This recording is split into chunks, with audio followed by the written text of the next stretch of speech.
පුරුදු පරිදි අප හමු වුණා කියා ඔබ නිකියේ පෙරද මගේ සුරතේ අත තියා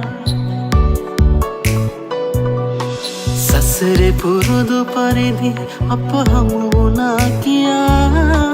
ඔබ නිකියේ පෙරද මගේ සුරතේ අත තියා ඒ කතා ගොල් සුළං රැල්ලේ පාවුණා වේදනා සෝසුසුම් මෙමට හිමි වුණා සොඳුරු මතක සිතුවම් කඳුලකින් සේදුණා